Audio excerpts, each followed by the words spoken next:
Yeah, it's good.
मेरी आवाज पहुंच रही है आप सब तक?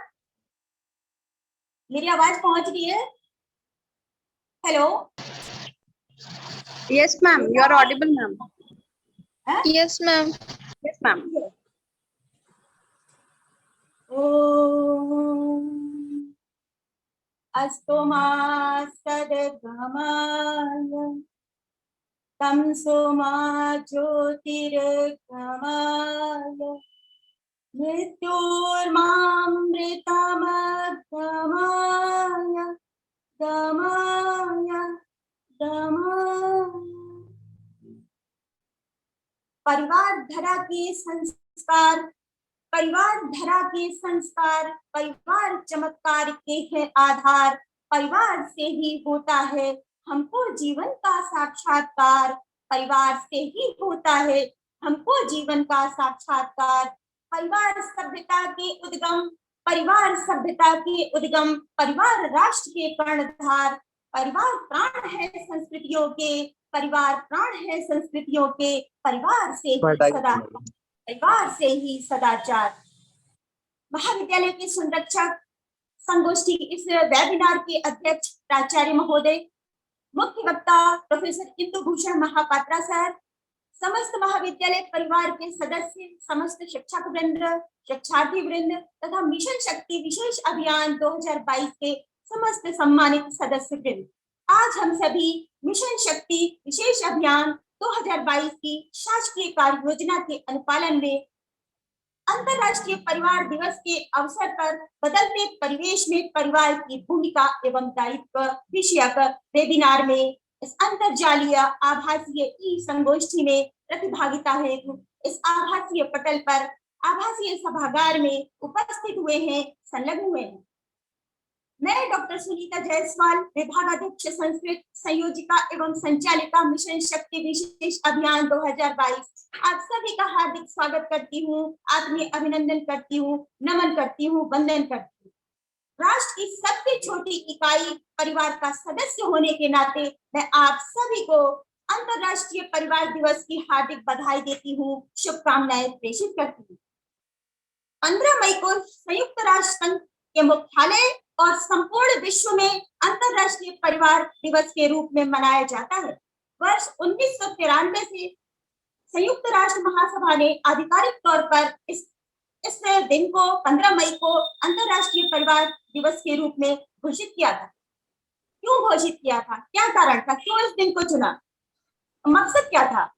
वैश्विक समुदाय में परिवार को जोड़ने, परिवार की महत्ता एवं उपादेयता का बोध कराने, परिवार से संबंधित मुद्दों के संबंध में जागरूकता फैलाने और परिवारों को प्रभावित करने वाले पारिवारिक, सामाजिक, आर्थिक, राजनीतिक, धार्मिक, जनसांख्यिकी और सामाजिक प्रक्रियाओं के ज्ञान को बढ़ाने के अवसर प्रदान करने के उद्देश्य से और साथ ही टूटते बिखरते परिवारों को बचाने, परिवार का संरक्षण और संवर्धन करने के ध्येय से अंतरराष्ट्रीय परिवार दिवस मनाया जाता है।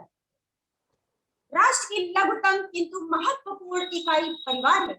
मानव जगत में तथा मानव समाज में परिवार का एक महत्वपूर्ण योगदान होता है, यह सामाजिक संगठन की मौलिक इकाई है जो हमें सामंजस्य के साथ जीना और एक दूसरे से सहयोगात्मक और सौहार्दपूर्ण संबंध बनाना सिखाती है।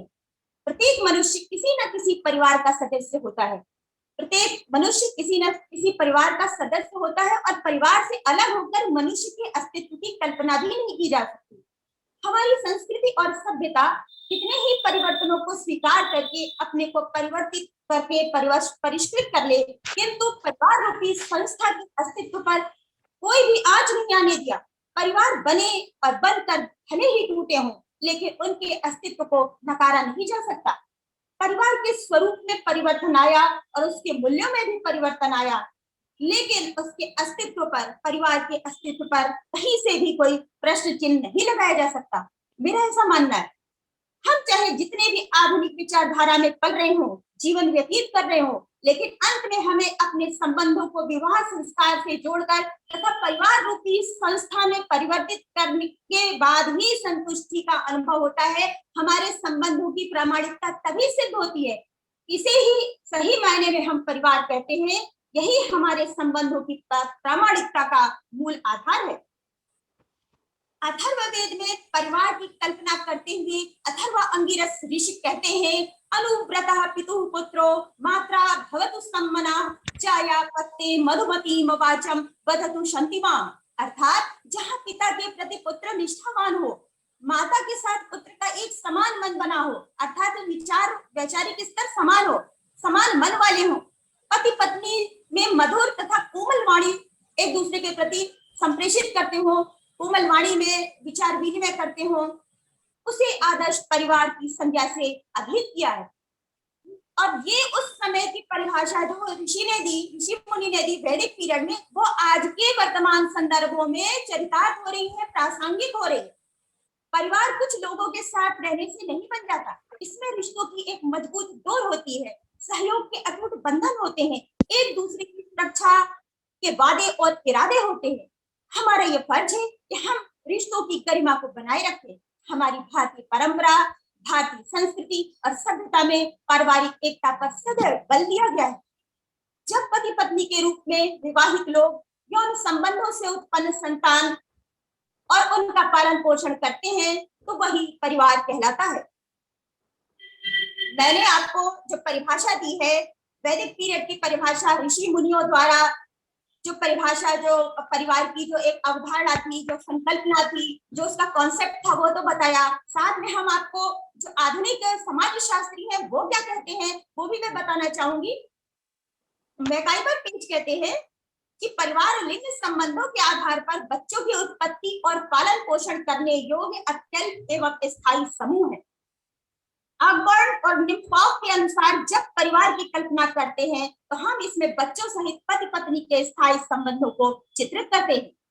वर्गीश और लॉक कहते हैं कि परिवार उन व्यक्तियों का समूह है जो विवाह या गोद लेने के बंधनों से जुड़े हुए होते हैं और एक गृहस्थी का निर्माण करते हैं।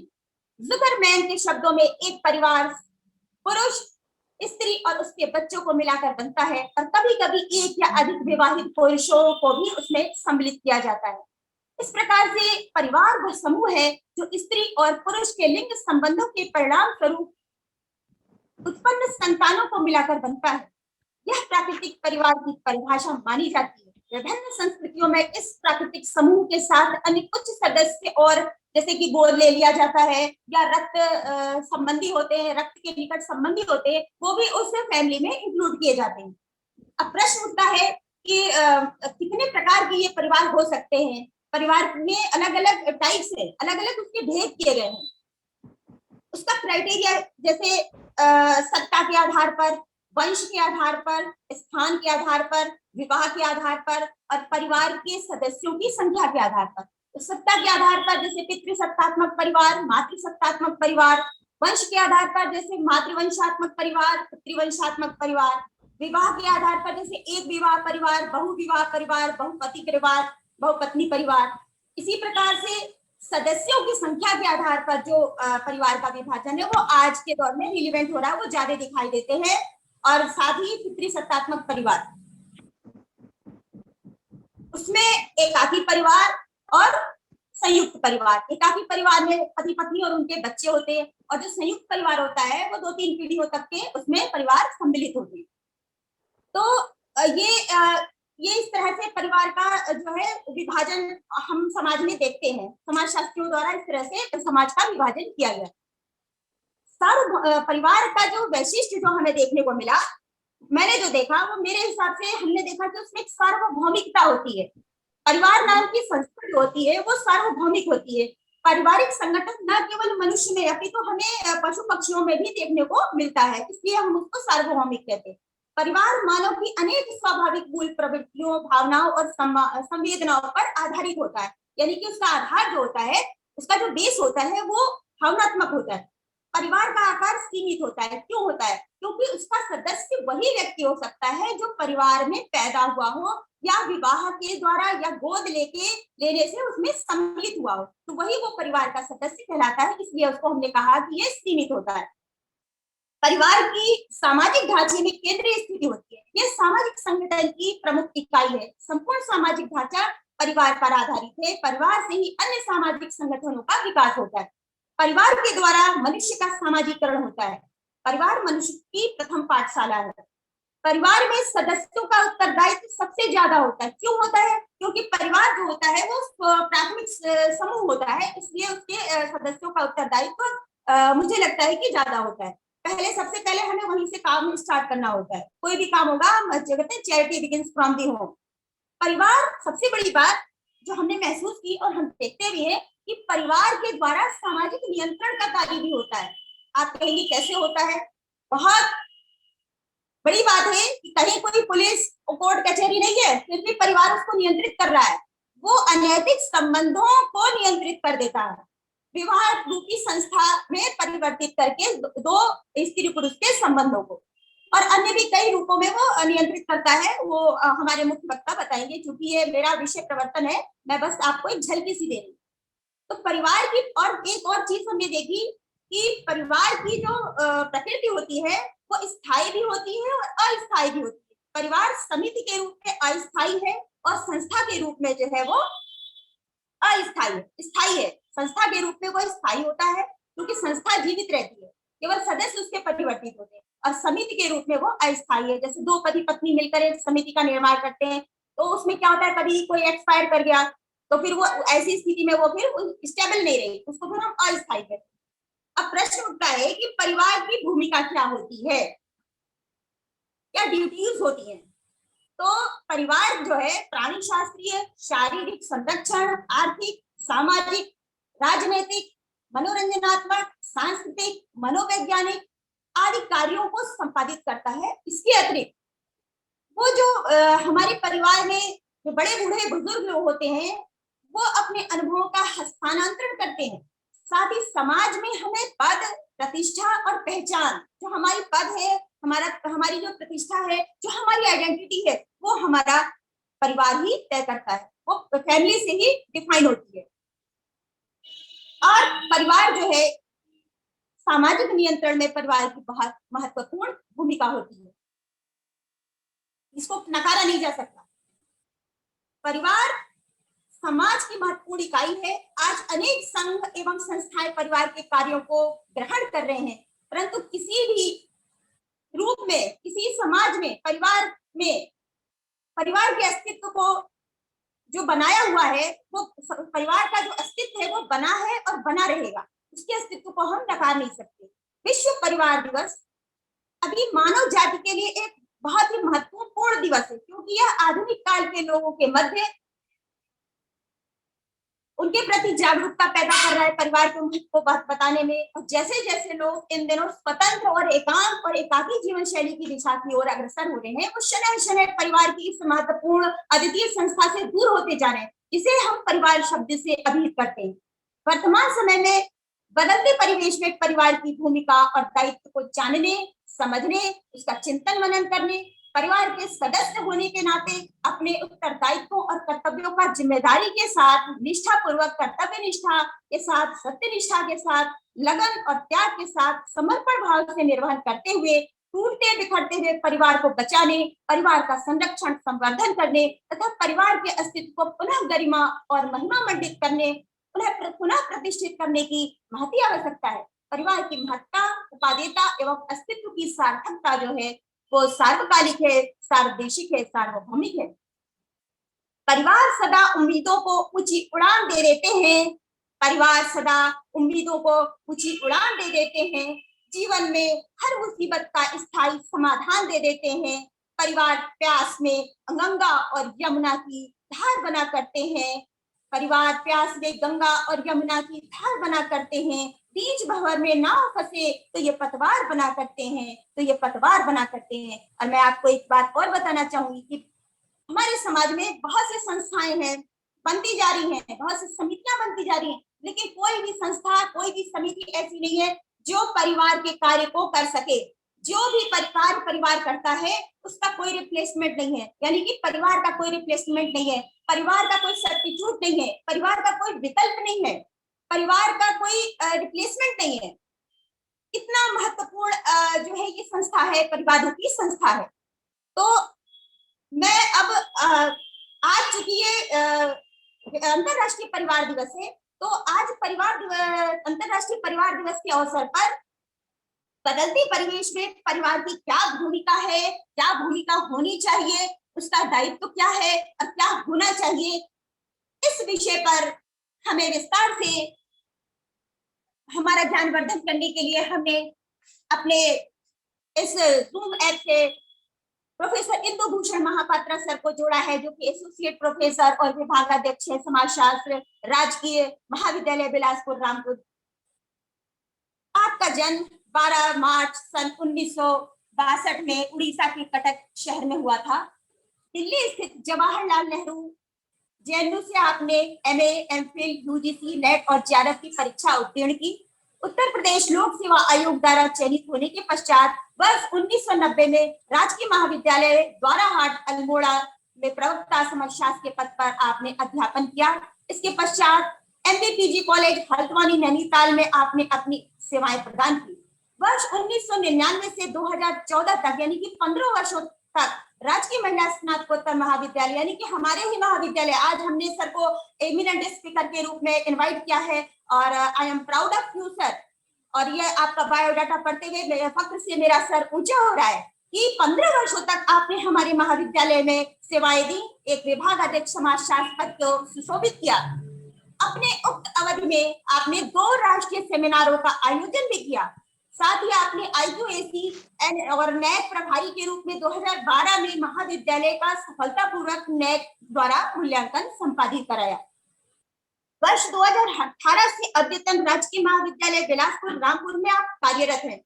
इस अवधि में आपने विभिन्न राष्ट्रीय तथा एक राष्ट्रीय सेमिनार का आयोजन भी किया। विभिन्न महाविद्यालयों तथा संस्थाओं द्वारा आयोजित सेमिनार तथा वेबिनार में आपने मुख्य वक्ता और विशिष्ट वक्ता के रूप में व्याख्यान भी प्रस्तुत किया। आपने 1 नवंबर 2021 से 31 मार्च 2022 तक राजकीय महाविद्यालय बिलासपुर के प्रभारी प्राचार्य के उत्तरदायित्व का पूर्ण निष्ठा और लगन के साथ निर्वहन किया। आपका नाम है इंदु भूषण। इंदु का अर्थ होता है चंद्रमा, इंदु का अर्थ होता है अमृत, इंदु का अर्थ होता है सोम और भूषण अर्थात आभूषण, अलंकरण। चंद्र आभूषण अभिधान को चरितार्थ करने वाले, इंदु भूषण इस संज्ञा की सार्थकता को सिद्ध करने वाले, धारणीय एवं विकासवादी सिद्धांत प्रस्फुटित करने वाले, उत्कृष्ट समाज सेवी, समाज शास्त्र के गहन ज्ञाता, सोमदेव के अपर अभिधान से अभिहित, अमृतत्व अमृत स्वरूप से समन्वित आज के इस वेबिनार के मुख्य वक्ता डॉक्टर इंदु भूषण महापात्रा जी से मैं निवेदन करूंगी कि आप अपने ज्ञानालोक से हम सभी को प्रकाशित करने का कष्ट करें। डॉक्टर इंदु भूषण महापात्रा सर, आपका हार्दिक स्वागत है। हेलो, सुन पा रहे हैं? जी जी। पिछले मेरा 15 वर्ष तक जिस महाविद्यालय मेरा कार्यस्थल रहा, उस महाविद्यालय के यशस्वी प्राचार्य शर्मा जी, उस महाविद्यालय के समस्त विद्वान प्राध्यापक बंधु एवं प्रिय छात्र छात्राएं,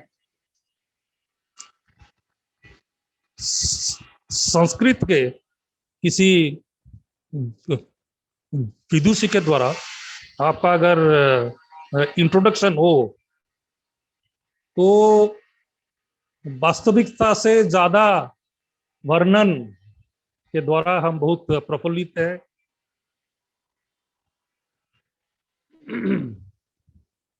जो आज का विषय है, आपको मैं सबसे पहले अंतर्राष्ट्रीय फैमिली दिवस मतलब परिवार दिवस के सभी को बधाई देता हूं, शुभकामना देता हूं। आज का जो विषय था, उस विषय को सबसे पहले आप जब भी कोई विषय पर बोलते हैं तो इस विषय के बारे में उस जो कंसेप्ट उसमें निहित रहता है उसको पहले आप परिभाषित करते हैं, लेकिन वो कार्य सुनीता ने इतना बढ़िया ढंग से कर दिया, तो इसलिए मैं उनको धन्यवाद देता हूं। उन्होंने बहुत विस्तारित ढंग से परिवार क्या है वो उन्होंने बोल दिया है, प्रकार भी उन्होंने बोल दिया है। तो हम लोग सीधे टॉपिक पर आ जाते हैं। देखिए, एक बात है, किसी भी पशु पक्षियों के तुलना में मनुष्य सिर्फ एकमात्र प्राणी है जिसके पास परिवार का जो संरचना जिस अर्थ में हम लोग समझते हैं, अन्य सभी पशु जीव जंतु जो है उनके माँ का रोल रहता है जब तक बच्चे छोटे रहते हैं। कुछ जीव जंतु पक्षियां हैं जहां की पिता का भी थोड़ा सा रोल रहता है कुछ दिन तक, लेकिन हमारी तरह ऐसा एक सुसंरचित परिवार, एक विस्तार जैसे कह सकते हैं, विकसित वृक्ष की तरह इतने सारे संबंधों को समाहित करते हुए, सम्मिलित करते हुए, और मैं आपको बता रहा हूं पीढ़ी दर पीढ़ी, यहां तक कि हमारे जो बुजुर्ग हैं उनके मृत्यु के बाद भी हम मानते हैं कि हमारे संबंध कभी मृत्यु नहीं होता है, खत्म नहीं होता है। तो इसलिए हम उनके श्राद्ध भी देते हैं, पितृपुरुष के श्राद्ध भी देते हैं। तो ये जो संबंध है हमारे, हम उसको शाश्वत मानते हैं। तो ये शाश्वत संबंध को मानते हुए, जो कि मृत्यु भी उसको खत्म नहीं कर पाता है, ये जो संबंध है, इसका महत्व उन्होंने बता दिया अभी।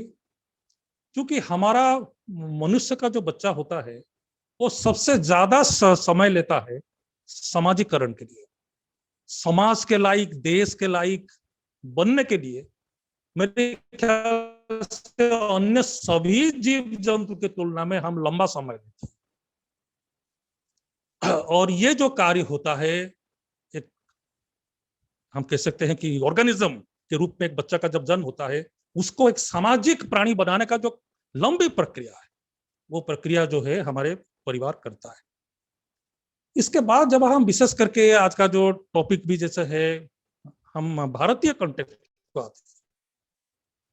भारतीय समाज आज तक भी अंतर्राष्ट्रीय स्तर पर समाजशास्त्र के विषय में जहां भी कहीं शोध होता है तो भारतीय समाज का दो कंसेप्ट प्रमुख रूप से आता है, जो कि मेरे ख्याल से सबसे ज्यादा जो शोध कार्य हुआ है, बुक्स भी उसके बारे में लिखा गया है, जो कि भारतीय समाज का विशेषता है, विचित्रता है। पहला चीज है caste system. Indian caste system is a typical stratification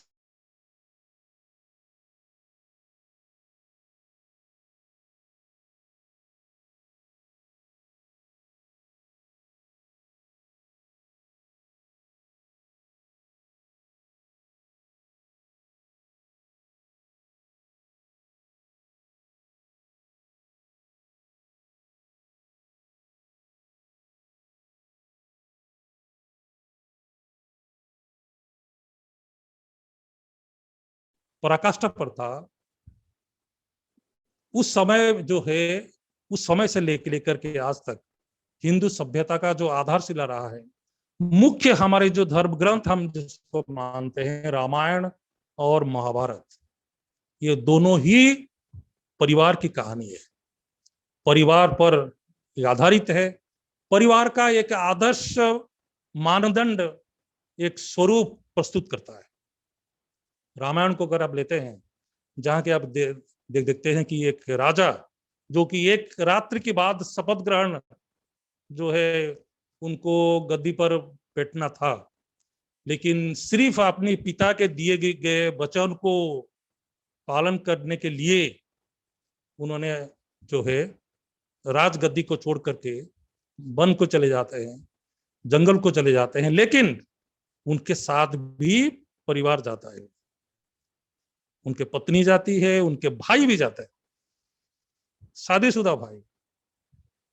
तो और इसी तरह से आप अगर महाभारत को भी देखते हैं, वो भी पूरा का पूरा जो जॉइंट फैमिली सिस्टम, उसी का ही कहानी, पूरा स्टोरी है। तो इसके द्वारा हम कहीं ना कहीं सामाजिक संबंधों का, विशेष करके पारिवारिक संबंधों का एक आदर्श प्रतिमान हमारे भारतीय लोग है, पीढ़ी दर पीढ़ी उनके सामने उस आइडियलिज्म को हम प्रस्तुत करते हैं, और उसी को ध्यान में रख करके हम कहीं ना कहीं बिहेव करते हैं। पूरा का पूरा उस स्तर तक भी हम आम आदमी, आम लोग अगर नहीं भी पहुंच पाते हैं, तब भी वो एक आदर्शता के रूप में हमको गाइड करता है। तो इस तरह से हमने देखा कि भारतीय समाज में हजारों वर्षों तक जॉइंट फैमिली सिस्टम, इसका एक पहचान रहा है। इसका एक मुख्य कारण ये भी था कि हमारा समाज मुख्यतः कृषि प्रधान समाज था। कृषि प्रधान समाज, चूंकि खेत बहुत था पहले, जनसंख्या कम था, उन खेतों को जो है मिलजुल करके उसको खेती करना, तो इसलिए जो है सभी लोग एक साथ रहते थे, कई पीढ़ी के लोग एक परिवार में रहते थे, और उसमें ना कि सिर्फ आर्थिक क्रिया करते थे, खेती करते थे, बल्कि इसके साथ साथ अन्य सभी सामाजिक जीवन उसी में थे। वो समाज बुजुर्गों के लिए, जो कि मतलब कि काम करने से बाहर चले जाते हैं, उनके लिए भी एक सिक्योरिटी सिस्टम के रूप में काम करता था। बच्चों का, जो नवजात जो लोगों का, बच्चों का पालन पोषण के लिए भी काम करता था।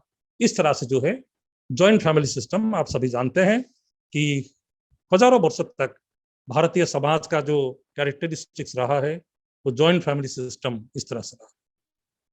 इसका परिवर्तन तब आया जब भारतीय समाज में उद्योगीकरण का जो प्रक्रिया वो शुरू हुआ, जिसको हमने जब अंतरराष्ट्रीय स्तर पर वर्ल्ड हिस्ट्री में देखा कि इंडस्ट्रियल रिवॉल्यूशन, उद्योग क्रांति, जो कि पश्चिमी सभ्यता से शुरू हुआ। क्योंकि हमारे देश भी ब्रिटिश शासन के अंडर था, इसलिए उसका जो टेक्नोलॉजी है, उसका जो प्रक्रिया हमारे देश को भी बहुत जल्दी आ गया था। तो भारत में भी बड़े बड़े औद्योगिक शहर जो है, आपको पता है कि मुख्यतः 4 से शुरू हुआ था, कलकत्ता, मद्रास, बॉम्बे, दिल्ली। तो ये जो 4 महानगर थे, कानपुर, इस तरह से सब जो है शुरू हुआ था, औद्योगिक शहर हुआ। तो औद्योगिक शहर, औद्योगिकरण, ये हमारे जो पहले से चले आ रहा है। हमारा जो, मैंने आपको बताया कि सामाजिक कैरेक्टरिस्टिक्स था, कास्ट सिस्टम और जॉइंट फैमिली सिस्टम, इसको फंडामेंटली क्रांतिकारी रूप में उसका परिवर्तन लाया। कुछ लोग बोलते हैं कि फलाना व्यक्ति ने जातिवाद में, हमारे जाति प्रथा में परिवर्तन लाने का दिस दैट श्रेय देते हैं कुछ लोगों को। ठीक है, कुछ लोग हमारे जो है इस परिवर्तन में एक कैटलिस्ट के रूप में काम किया, इसको गति दिया। लेकिन एक समाजशास्त्री के रूप में, एक समाजशास्त्र के स्टूडेंट के रूप में हम ये जानते हैं कि किसी भी सामाजिक परिवर्तन के पीछे एक सामाजिक वातावरण, उसका जो कारक, उसके जो फैक्टर्स, वो काम करता है और उस फैक्टर्स के द्वारा समाज अपने आप चेंज होता है, चेंज होने के लिए बाध्य होता है। कैसे, मैं आपको बता रहा हूँ। जैसे उद्योगीकरण हुआ, क्योंकि जो कास्ट सिस्टम और जॉइंट फैमिली सिस्टम, ये दोनों संभव था जब लोग गांव में रहते थे।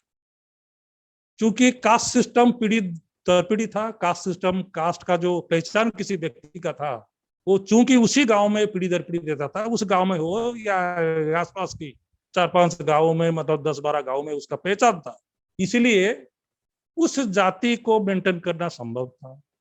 जब आपको पता होगा उद्योगीकरण जब हुआ, उद्योगीकरण सिर्फ कुछ फैक्ट्री का स्टार्ट होना वहीं तक सीमित नहीं है, क्योंकि आपको पता है कि फैक्ट्री के लिए भी आपको रॉ मटेरियल चाहिए, फैक्ट्री के लिए आपको लेबर फोर्स भी चाहिए।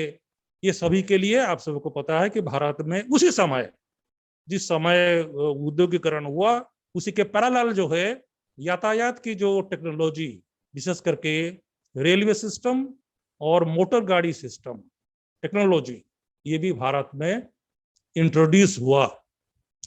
जब गांव से व्यक्ति ट्रेन के द्वारा दूर दराज किसी औद्योगिक नगर को गया, एक डिब्बे में खचाखच भीड़, उसी में सभी जाति वर्ग खचाखच भी धक्कम धक्का में जा रहे हैं। तो पहले जो जाति व्यवस्था, शारीरिक दूरी, खान पान, ये सब चीज को मेंटेन करना संभव ही नहीं था। और जब बड़े बड़े शहर को गए, वहां रहेंगे कहाँ, खाना कहाँ खाएंगे, इसीलिए पहली बार उन्होंने होटल में खाना खाया। होटल का कंसेप्ट, क्योंकि आपको पता है जाति व्यवस्था का हमारा जो सबसे नींव था वो था खान पान। तो जब लोग गए तो इसी तरह से आपने देखा कि ऐसा वातावरण बना जहां की ये दोनों सिस्टम को मेंटेन करना संभव ही नहीं था। क्योंकि जब दूर लेबर काम करने के लिए, लेबर फोर्स में शामिल होने के लिए गांव से लोग गया, पहले तो यहाँ तक कि तो अपनी पत्नी और बच्चों को भी गांव में छोड़ के गया। धीरे धीरे वहां से जब फैसिलिटीज बढ़े, ज्यादा से ज्यादा अपनी पत्नी और बच्चों को लिया। तो इसी तरह से आपने देखा कि जैसे जैसे पूरे विश्व में और विशेष करके भारत में औद्योगिकरण की प्रक्रिया रफ्तार पकड़ा, उसी के साथ साथ जो है जॉइंट फैमिली सिस्टम से न्यूक्लियर फैमिली सिस्टम, ये मतलब जो है अपने आप एक चेंज होते गया। उस चीज का कुछ लाभ भी था, जिस चीज के लिए जो है ये तेजी से परिवर्तन हुआ। विशेष करके जब जिस व्यक्ति काम करता था उसके पत्नी जॉइंट फैमिली सिस्टम से जाकर के शहर को गई, उन्होंने वहां एक सेंस ऑफ फ्रीडम उसको मिला। क्योंकि जॉइंट फैमिली सिस्टम में विशेष करके जो जूनियर लेडीज होते हैं, उनके लिए कहीं ना कहीं एक रिस्ट्रिक्टेड लाइफ रहता है। सास ससुर, ताऊ ताई की शहर को जब गए, विशेष करके आपको मैंने बता रहा था, जैसे जूनियर लेडीज, मतलब हम आम भाषा में जैसे बोल सकते हैं कि बहू कहिए, मतलब नए, जब वो गए तो वहां एक सेंस ऑफ फ्रीडम उनको मिला। मतलब कि जो हमारे जॉइंट फैमिली सिस्टम का रेस्ट्रिक्शन था, उससे हट करके शहर में गए तो उनको फ्रीडम मिला। नंबर 2, वहां से चूंकि सभी शिक्षण संस्थाएं हैं, इसीलिए उनके बच्चे वहां पढ़े। और तो इस तरह से आपने देखा कि न्यूक्लियर फैमिली सिस्टम जो है हमारे सामने आ गया, धीरे धीरे बढ़ा। तो वर्तमान के समाज में जो हम देख रहे हैं, समाज इससे भी आगे जा चुका है। अभी हम देख रहे हैं कि पहले जैसे शादी ब्याह होता था, परिवार की गठन होता था, तो विशेष करके भले ही व्यक्ति जो है शहर में जॉब करता था, वो फिर जाकर के गांव में शादी करता था, शादी करके आता था और उसी कास्ट में शादी करता था। मतलब इस तरह से बहुत वर्षों तक, हमारे अभी तक बल्कि कह सकते हैं कुछ ही वर्षों तक पहले तक जो है इस तरह से चला। लेकिन जो फर्स्ट टाइम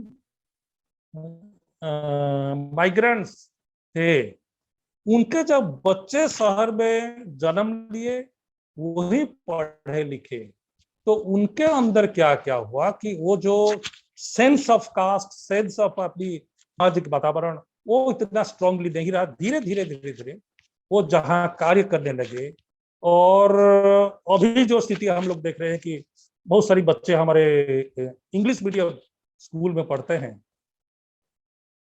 तो इसके द्वारा क्या हुआ कि जो नई पीढ़ी के बच्चों के अंदर एक हम कह सकते हैं कि एक पैन इंडियन एटीट्यूड उसके अंदर बना। मतलब कि जो पहले शादी होते थे तो अपनी आसपास की क्षेत्र से, अपनी भाषाभाषी क्षेत्र से, अपनी कास्ट से, इस तरह से शादी ब्याह करते थे। लेकिन अभी का जो विशेष परिस्थिति जिससे मैंने कहा, और तो मैं अभी देख रहा हूं कि लोग, बच्चे जो आजकल के नौजवान, वो जहां भी कार्य करते हैं, जहां भी पढ़ते हैं, वहीं से जो है वो अपनी जीवन साथी को चुनते हैं। और ये फॉर द फर्स्ट टाइम मैं देख रहा हूँ, हमारे भी बहुत सारे मित्र लोग हैं जिनका कि बच्चे भी जो हम लोग खुद देख रहे हैं कि अपनी जाति, अपनी क्षेत्र, अपनी भाषा, अपनी राज्य को लांग करके, उसको ट्रांसेंड करके, एक बहुत क्षेत्र में अभी हो रहा है कि राष्ट्रीय स्तर पर शादी विवाह होने लगा है। बंगाली लड़का तमिल लड़की के साथ, मराठी लड़का पंजाबी लड़की के साथ, इस तरह से शादी विवाह पहले से काफी आज बढ़ चुका है।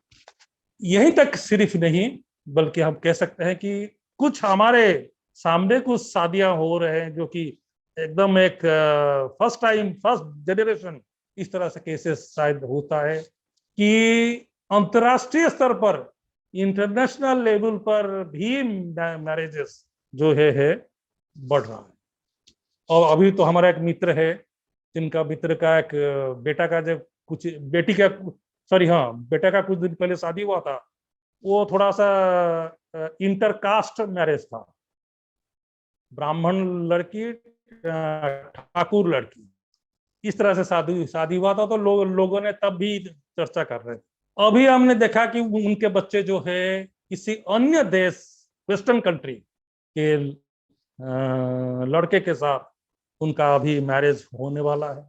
तो इस तरह से हमने देखा कि हमारा जो परिवार का जो डेफिनेशन था, जो कंसेप्ट उसका जो सीमारेखा था, वो धीरे धीरे अपनी संकीर्णता को त्याग करके अंतरराष्ट्रीय स्तर पर जो है भी पहुंच चुका है। आपको पता है कि 90 के दशक के बाद हमारा जो कंसेप्ट है ग्लोबलाइजेशन, वैश्वीकरण, वो भी काफी रफ्तार से मतलब जो है समाज को, पूरे विश्व के समाज को परिवर्तन कर चुका है।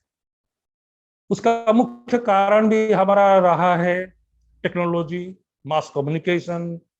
तो ये सब जो मीडिया, इसके द्वारा पूरे विश्व एक गांव की तरह बदलने में जा रहा है, तब्दील होती जा रहा है। और इसी तरह से परिवार भी एक अंतरराष्ट्रीय स्वरूप लेने जा रहा है। कम से कम राष्ट्रीय स्वरूप तो काफी मात्रा में ले रहा है। तो इस बदलती हुई परिस्थिति में परिवार का जो स्वरूप हमारे सामने आ रहा है, तो जाहिर सी बात है जब कोई चीज बदलता है उसका कुछ लाभ और हानि दोनों तरफ से होता है। तो हमने देखा कि विशेष करके इस परिस्थिति में दो पीढ़ी के सामने एक चैलेंज ज्यादा से ज्यादा रूप से हम उसको देख रहे हैं। एक है बुजुर्ग पीढ़ी, वयस्क लोग, और एक है एकदम बच्चे। ये दोनों का देखिए, बच्चों के लिए जो ग्रैंड पेरेंट्स है, दादा दादी, नाना नानी, उनके साथ एक संबंध एक तरह से प्राकृतिक रूप से किस तरह से है कि वो ज्यादा उनके साथ अटैच रहते हैं, उनके साथ एक इमोशनल बॉन्डेज रहता है इन पीढ़ी के साथ। लेकिन अभी जो हम देख रहे हैं, ना कि सिर्फ बच्चों की संख्या कम हो गया, जब बच्चों की संख्या कम हो गया तो धीरे धीरे कई संपर्क अपने आप लुप्त होते जा रहे हैं। बुआ, चाचा, बहुत सारी घर में कोई बुआ नहीं है, कोई चाचा नहीं, ये जो कंसेप्ट है ये धीरे धीरे खत्म होते जा रहे हैं। और इसके साथ साथ मैं आपको बता रहा हूं कि जैसे कि ग्रैंड पेरेंट्स के साथ बच्चों की संपर्क वो धीरे धीरे कम होते जा रहा है। देखिए, बच्चे ग्रैंड पेरेंट्स के साथ जो इमोशनल अटैचमेंट उनका रहता है, उस अटैचमेंट के थ्रू वो पारिवारिक वैल्यूज, हमारे संस्कार, हमारे संस्कृति को अंतरीकरण करते हैं बिना चाहते हुए। बड़ा स्लो प्रोसेस के द्वारा ग्रैंड पेरेंट्स से ही ये सब चीज बच्चों के अंदर आता है।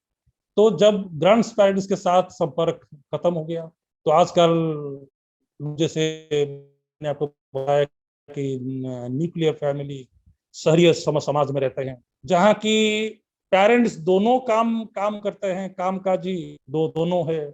तो अनेक सारी क्षेत्र में बच्चे अकेले, ग्रैंड पेरेंट्स तो छोड़िए, अपनी पेरेंट्स का भी सानिध्य नहीं मिल पाता उतना मात्रा में, अकेले बच्चे। तो इसके द्वारा हम बहुत सारी घटना भी सुनते हैं कि बच्चों को जो पालता है, पालती है, वो कैसे कभी कभी गलत तरीके से उनके साथ सलूक करता है। तो वो तो छोड़िए, उसको भी अगर छोड़ भी देंगे, लोनलीनेस कभी भी बच्चे के व्यक्तित्व के विकास के लिए एक स्वस्थ वातावरण नहीं है, क्योंकि फैमिली के द्वारा ही, अभी सुनीता भी कह रही थी, मतलब फैमिली के द्वारा ही हम समाज लायक अपने आप को बनाते हैं। क्योंकि बच्चा का जो समाजीकरण की प्रक्रिया लंबी प्रक्रिया है, वो स्लोली वहीं से ही। और जब बच्चा, ये देखिए, आपका जो परिवार है वो देश का एक छोटा सा यूनिट है। जब अपनी परिवार के साथ एडजस्टमेंट का जो कला है, उसके लिए जो आपको टेक्निक चाहिए, आपको जो कला चाहिए, आपको जो हुनर चाहिए, ये सब चीज जब सीखता है तो बच्चा देश के साथ भी अटैच्ड हो जाता है, देश के अन्य लोगों के साथ भी एडजस्ट करने की जो प्रकृति, जो फितरत उसके अंदर आता है। तब जब बच्चा बचपन से ही लोनली रहता है, तो वो जो फितरत है, वो जो एक कला है, वो जो एक क्वालिटी उसके अंदर आना चाहिए, वो चीज शायद जो है उस संख्या में नहीं आ पाता, उस मात्रा में नहीं आ पाता।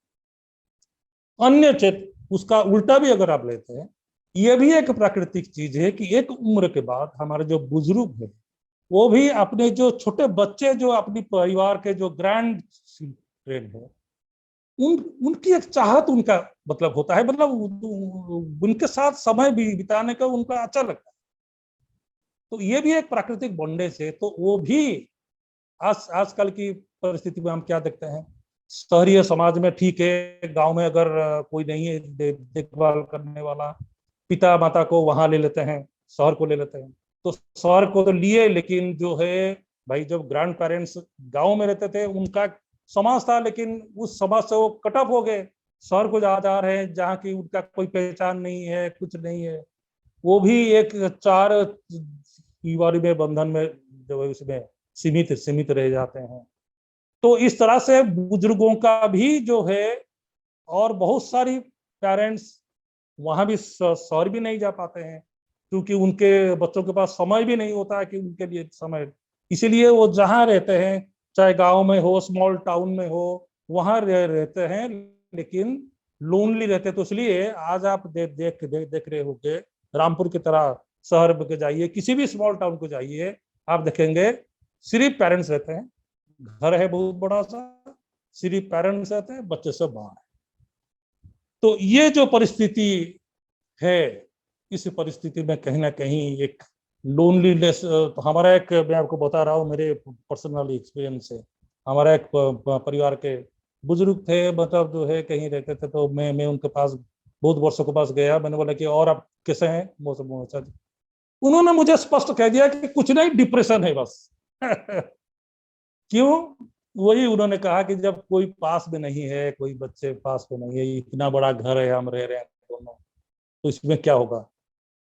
तो ये जो एक नई छवि हमारे सामने क्रिएट हो रहा है, तो इसमें जो है परिवार के पास मटेरियल संसाधन तो है, बहुत ज्यादा है, कार है, गाड़ियां, घर है, बंगला है, सब है, लेकिन ये जो एक सामाजिक कहीं ना कहीं खोखलापन है, ये चीज हमारे सामने एक समस्या के रूप में आ रहा है।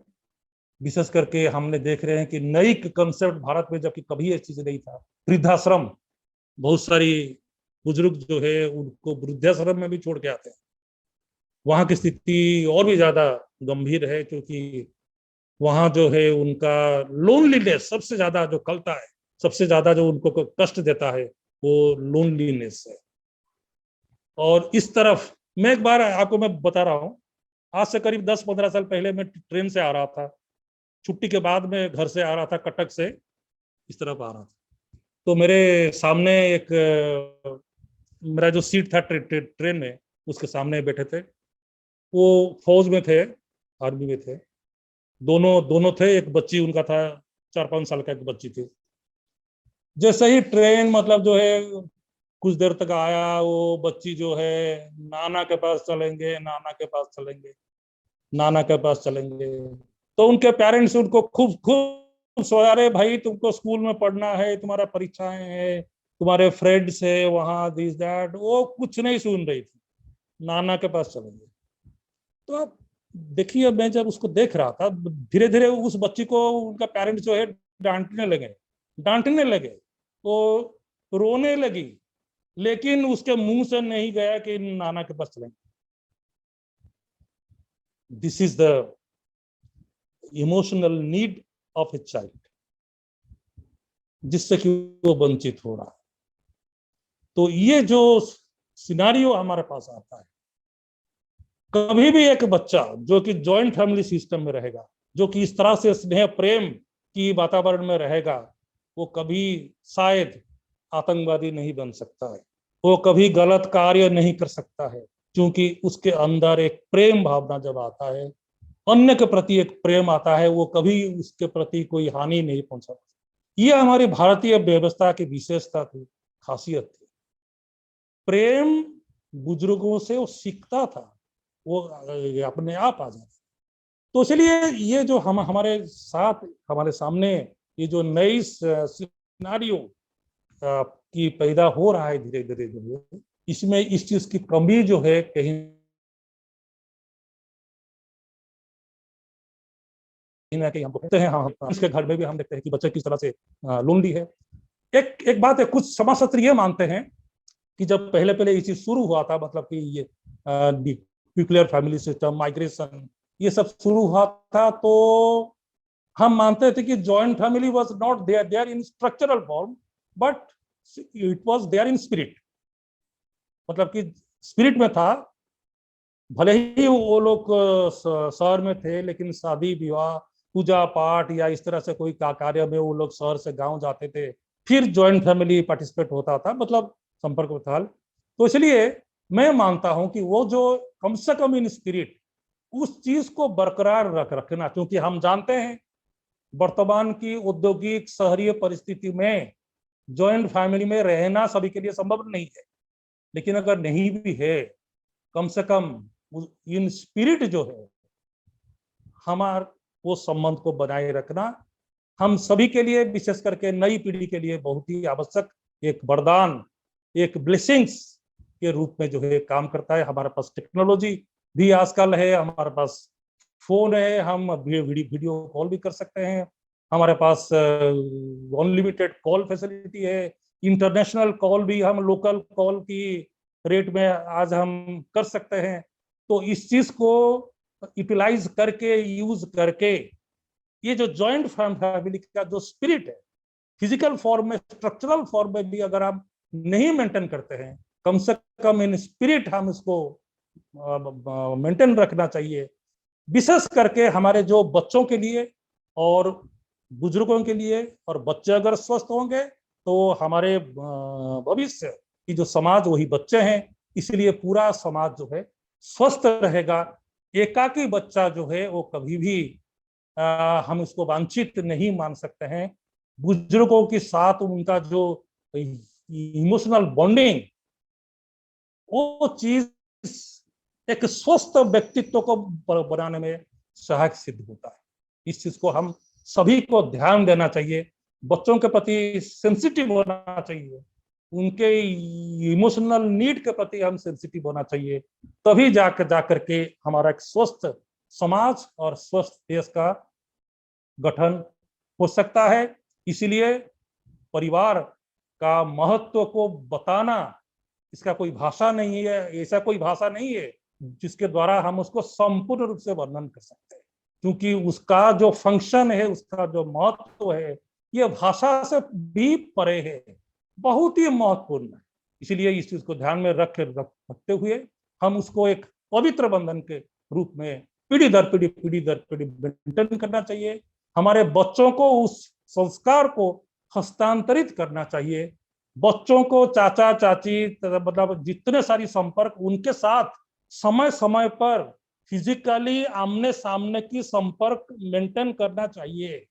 बहुत सारी, जो कि आजकल धीरे धीरे बहुत ही कम होते जा रहे हैं। वर्षों तक बच्चों का उनके संपर्कों के साथ कोई फिजिकल संपर्क ही नहीं हो पाता है। कजिन के साथ कोई संपर्क, कजिन का संपर्क बहुत ही क्लोज संपर्क होता था। जो चीज हम अपनी सगी भाई बहन को भी नहीं बता सकते हैं, उसको हम कजिन्स को बोलते थे। तो कजिन्स के साथ एक संपर्क बहुत होता था, लेकिन आजकल हम देख रहे हैं कि बच्चों का जो है कजिन्स के साथ कई वर्षों तक भेंट ही नहीं होता है। तो ये चीज नहीं होना चाहिए। हम कोशिश करके इंटेंशनली पॉजिटिवली हमारे जो बच्चे हैं उनको सभी संपर्कों के साथ कांस्टेंट संपर्क से बना रहे, इसके लिए हम सभी लोग प्रयास होना चाहिए। मैं फिर एक बार आप सभी को आज के दिन के शुभकामना देता हूँ, बधाई देता हूँ। बहुत धन्यवाद। Thank you.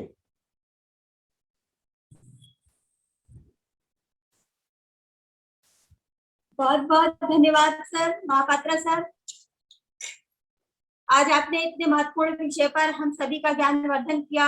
अंतर्राष्ट्रीय परिवार दिवस के अवसर पर वर्तमान परिवेश में परिवार की भूमिका और उत्तरदायित्व को बहुत विस्तार से बताया। आपने सबसे पहले जो बात बताई कि मृत्यु भी पारिवारिक संबंध को समाप्त नहीं कर सकता, ये बहुत ही मार्मिक पंक्तियां थी, हृदय को छू गई और ये यथार्थ है। परिवार का जो आदर्श मानदंड है वो आपने रामायण ग्रंथ को बताया। साथ ही आपने ये बताया कि संयुक्त परिवार कैसे टूट रहे हैं, कैसे बिखर रहे हैं और शनय शनय कैसे एकाकी परिवार सृजित हो रहे हैं। इनके बहुत से आपने कारण बताए, बहुत से इलस्ट्रेशंस दिए, बहुत से आपने ऐसे उदाहरण दिए जो आपने साक्षात उनको देखा था। और साथ में आपने ये भी बताया कि संयुक्त परिवार के क्या फायदे हैं और एकाकी परिवार के क्या नुकसान है।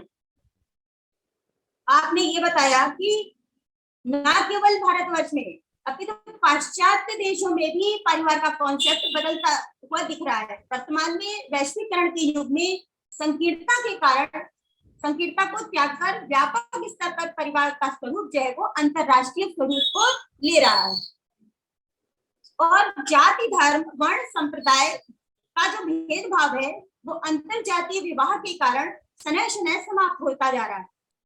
आपने एकाकी परिवार की कमियां बताई, संयुक्त परिवार के बहुत से फायदे बताए और आज परिवार में ये भी बताया कि स्वस्थ वातावरण समाप्त होता जा रहा है और वृद्धावस्था में जो सदस्य हैं परिवार में उनके प्रति उपेक्षा भाव बढ़ता जा रहा है। लोग उन्हें लुक आफ्टर नहीं कर रहे हैं, करना नहीं चाह रहे हैं। उसके भी कारण है, कुछ जानबूझ के ऐसा करते हैं इंटेंशनली और कुछ की मजबूरियां होती है, उनकी अवहेलना हो रही है।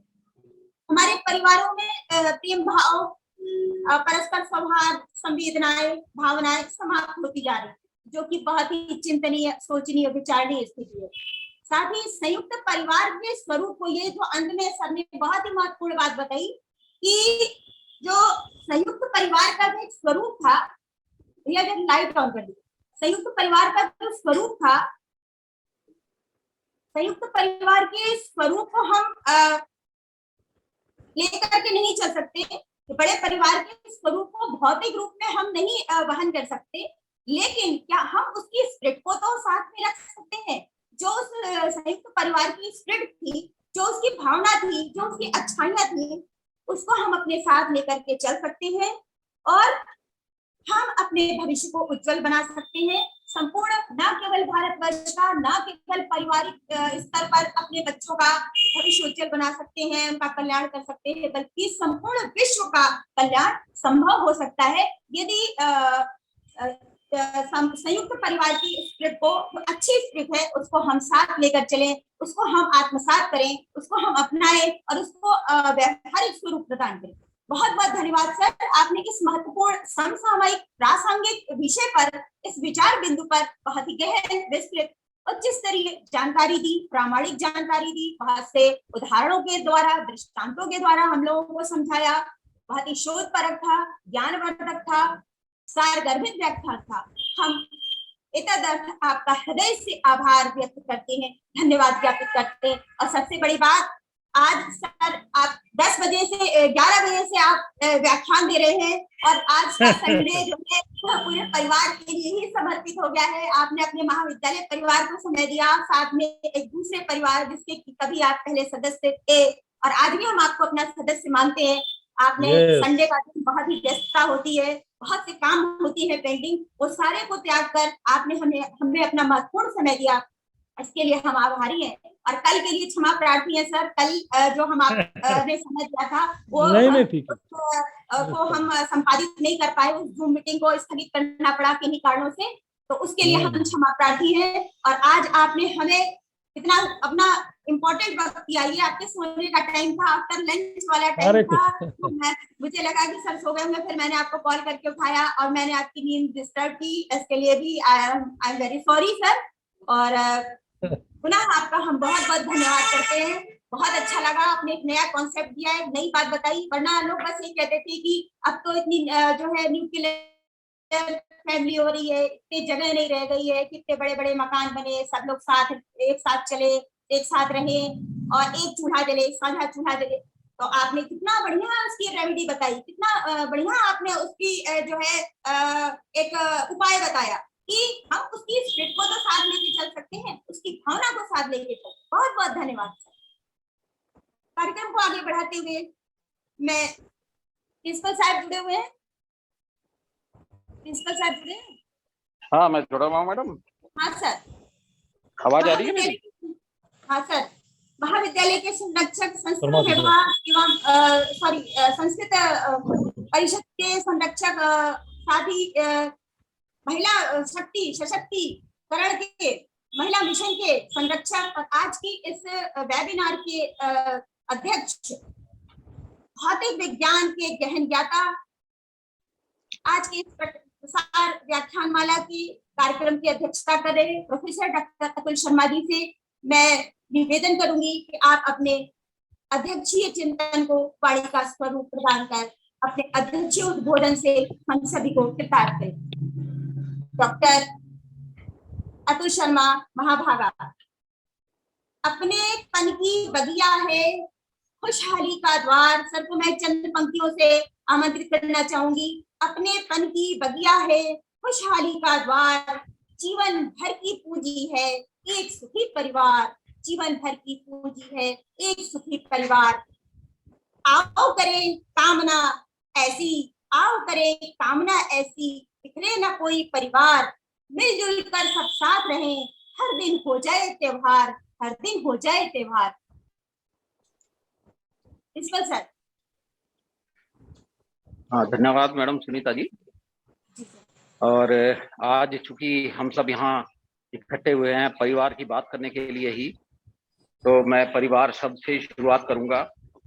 हमारे महाविद्यालय परिवार के ही एक पूर्व सदस्य और जिन्हें मैं अब भी अपने ही परिवार के सदस्य, महाविद्यालय परिवार के सदस्य ही मानता हूँ, professor doctor Mahapatra ji, mission शक्ति की संयोजक सुनीता जायसवाल मैडम जी और सभी सदस्यगण, प्रीति लता जी, प्रीति बाला शर्मा जी, कासिम जी, मनोरमा जी, राठौर मैडम। आज जब हम परिवार की बात कर रहे हैं तो मुझे एक संस्कृत की जो वर्डिंग है, कुछ शब्द हैं, वो मुझे याद आ रहे हैं कि मैं उस देश का नागरिक हूँ जहाँ की सोच है वसुधैव कुटुंबकम। जिस देश की ये सोच है कि पूरी वसुधा पृथ्वी का जो संपूर्ण जो जीवन है वो एक कुटुंब के समान है। मैं उस देश का नागरिक हूँ। मैं कोई समाजशास्त्री नहीं हूँ, बहुत ज्यादा डेफिनेशंस इस प्रकार की मेरे पास नहीं है, लेकिन मैं समाज का एक हिस्सा हूँ और उस समाज का हिस्सा होने के नाते एक आधी उम्र उस समाज के बीच में जो गुजर चुकी है, तो वो कुछ परिवार के बारे में जो मैंने महसूस किया है वो मैं कुछ अपने भी शब्द यहाँ पर सबके साथ शेयर करना चाहूंगा।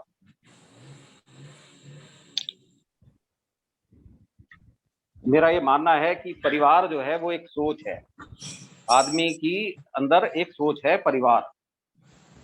मानो तो मैं गंगा माँ हूं और ना मानो तो बहता पानी। जो हमारा देश है वो वहां पर ये सोच है कि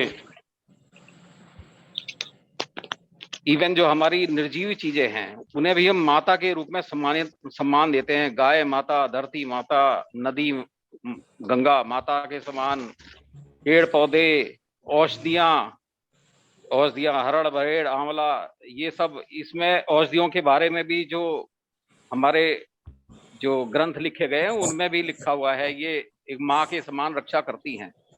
और जो परिवार की शुरुआत होती है एक बच्चे के लिए, वो माँ से उसकी शुरुआत होती है, माँ से उसका सृजन होता है। तो मेरा ये मानना है परिवार एक सोच है और उस सोच हमारे जो भारत की उसमें वो कण कण में वो सोच शामिल है। और वो कैसे शामिल है, आदमी जहां जिस दायरे में रह रहा है वो दायरा ही उसके लिए एक परिवार है। सर्कस का कोई रिंग मास्टर है तो वहां पर जो उसके आसपास शेर चीते हैं या जिन जानवरों के बीच में वो रह रहे हैं वो भी उसके परिवार के हिस्से हैं। इवन आपने महसूस किया होगा कि हमारे घरों में जो पालतू जानवर जो हम पालते हैं, कुत्ते बिल्ली या कुछ और, वो हमारे परिवार के हिस्से बन जाते हैं। और कई बार तो मैंने ऐसा महसूस किया है, जिन परिवारों में ऐसे पालतू जानवर पाले जाते हैं वो उनके कुछ नाम रख लेते हैं और वो उन्हें मान लिया कुत्ता ही है, वो तो उसे कुत्ता कहलाए जाना भी पसंद नहीं करते। आप बाहर से आए हैं और आपने कुछ कमेंट ऐसा पास कर दिया कि आपके कुत्ते ने ये कर दिया, तो उन्हें बहुत बुरा लगता है। तो जो मैं परिवार की सोच के बारे में जो कहना चाह रहा हूं कि अगर कहीं आप पालतू जानवरों के साथ भी रह रहे हैं तो वो आपके एक परिवार का हिस्सा है। आप स्टूडेंट लाइफ अपने घर में पूरी करने के बाद हॉस्टल्स में जाते हैं, वहां पर रह रहे हैं, वहां हॉस्टल में वो आपका एक पूरा परिवार है। वहां जितने भी कमरों में, आपके अपने कमरे में, आसपास की आपकी रोज में जो सब रह रहे हैं वो सब आपके परिवार के हिस्सा हैं। तो ये जो परिवार एक सोच है, आप जहां जिस दायरे में रह रहे हैं उसे आप परिवार के बारे में सोचें। महाविद्यालय में हम रह रहे हैं, हम किसी कार्यालय में रह रहे हैं, वहां पर वो सारा हमारा एक परिवार है अगर हम सोचें तो। नहीं तो अगर हम उस तरीके से ना सोचें तो हम केवल जो है एक नौकरी पेशा है, दूसरा हमारा प्रोफेशनल साथी है। लेकिन अगर हम वही सोच परिवार के बारे में रख लेंगे तो जो अभी बातें हमारे जो विद्वान साथियों ने की हैं पहले, कि एक परिवार में जो सोच का जो परिवार की सोच का जो डेवलपमेंट है उसमें एक बहुत बड़ा हिस्सा आपका जो है, आप अपने सदस्य परिवार के सदस्यों के बारे में सेंसिटाइज हों कि वो किसी दिक्कत में है, उनकी क्या आवश्यकता है, उन सब आवश्यकताओं को हम समझें, उनकी हम दिक्कतों को समझें।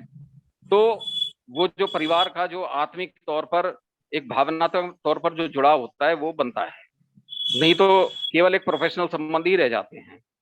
और ये संबंध जो भावनात्मक संबंध, मानसिक संबंध जो ये बनते हैं, ये कहीं पर भी ये सब एक सोच है। इसलिए मैंने ये कहा शुरू में कि परिवार एक सोच है और परिवार की सोच अगर आपके बीच में नहीं रहेगी, मानसिक वाली या भावनात्मक वाली, तो परिवार नहीं होने का।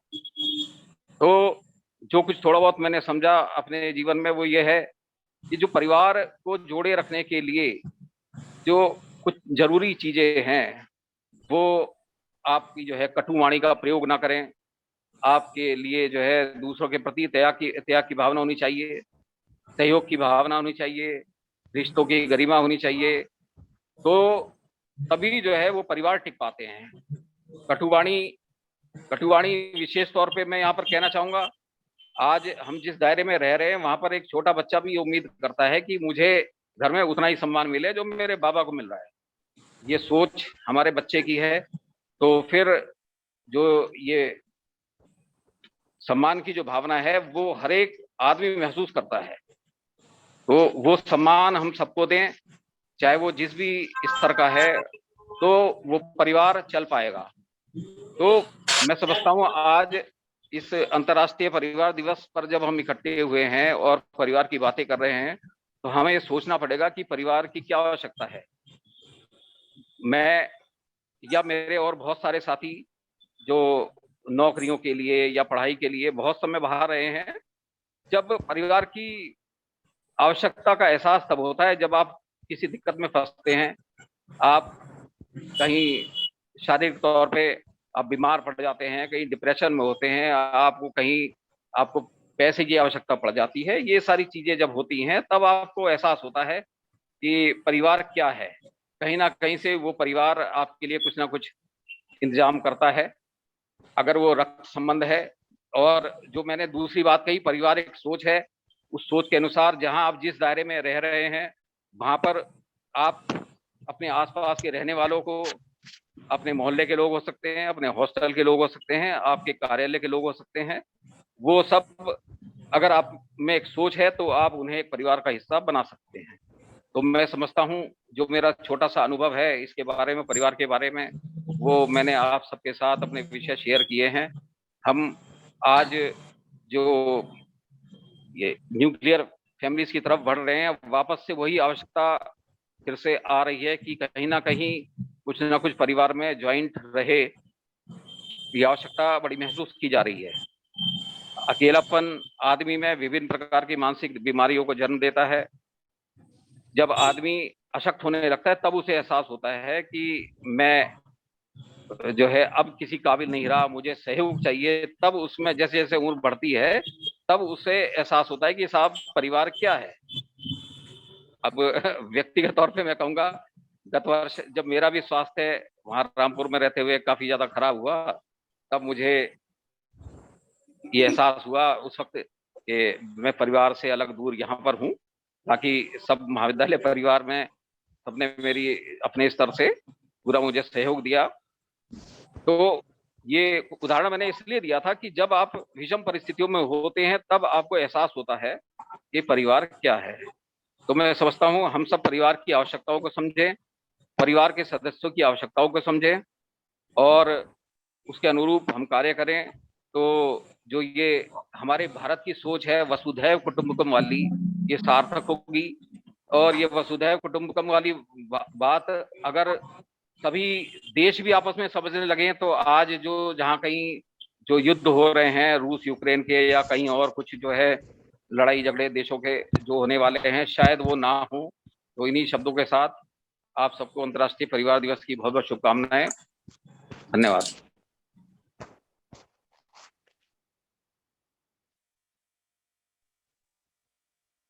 बहुत बहुत धन्यवाद सर। सर की ये पंक्तियां, संस्कृत निष्ठ पंक्तियां भारत के का नागरिक होने का एहसास कराती हैं, हमें गौरवान्वित करती हैं।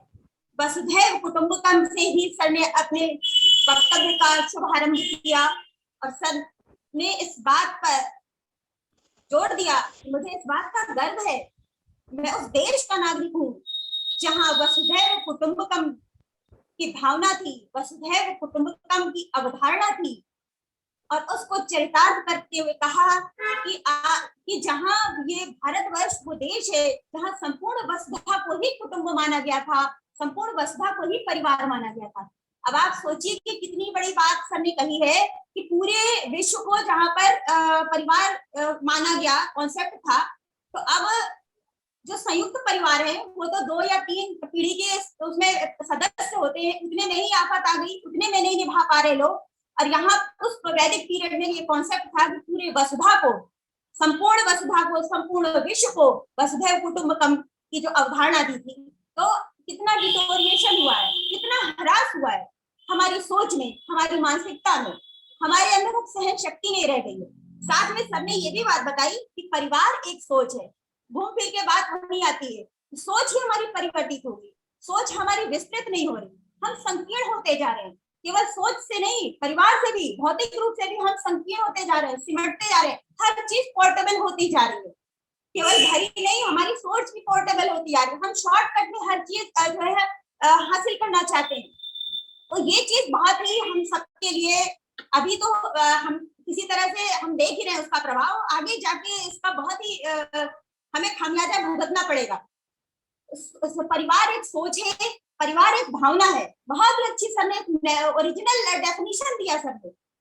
और परिवार को जोड़े रखने के लिए जो सर ने टिप्स बताए वो हमारे वैदिक पीरियड में भी वो बातें बताई गई, और आज सर ने वही बात बताई है, वो प्रासंगिक है कि हमें कटुवाणी का प्रयोग नहीं करना चाहिए, हमारे अंदर दया होना चाहिए, ममता होना चाहिए, करुणा का भाव होना चाहिए, आपस में जो है कोऑर्डिनेशन होना चाहिए, सहयोग की भावना होनी चाहिए, और प्यार होना चाहिए, वात्सल्य भाव होना चाहिए। साथ ही एक सबसे महत्वपूर्ण बात जो बताई वो महापात्रा सर ने भी उस बात को बताया था, वो अपने तरीके से बताया और प्रिंसिपल सर ने अपने तरीके से बताया कि सम्मान का भाव, जो रिस्पेक्ट की जो फीलिंग है आज के समय में जो हम देख रहे हैं कि छोटा बच्चा भी वो चाहता है कि हमें अपने ग्रैंडफादर की तरह रिस्पेक्ट दिया जाए। बहुत सही बात बताई सर ने, हमने भी ऐसा देखा है अपने परिवार में। वो भी चाहता है उसी तरह उतनी ऊंची पे कुर्सी पे बैठे हैं, वो भी चाहता है पहले उनके लिए पहले थाली सजाई जाए, है नमस्कार किया जाए। तो तमाम बातें हैं वो बच्चे बड़ों का देख के सीखते हैं, और रिस्पेक्ट तो बहुत बड़ी बात हो गई है कि रिस्पेक्ट छोटा बच्चा भी चाहता है कि हमें रिस्पेक्ट दिया जाए। डांट के आप बात करेंगे तुरंत रोने लगेगा, बच्चे आजकल बहुत इमोशनल हो रहे हैं। तो सबकी रेमेडी है कि आप सबको रिस्पेक्ट दीजिए, तो जैसा यथोचित व्यवहार करिए, सम्मानजनक व्यवहार करिए, और प्रत्येक स्तर पर सदस्य को सम्मानजनक व्यवहार दिया जाना चाहिए। साथ ही महापात्रा सर डिस्कनेक्ट हो गए।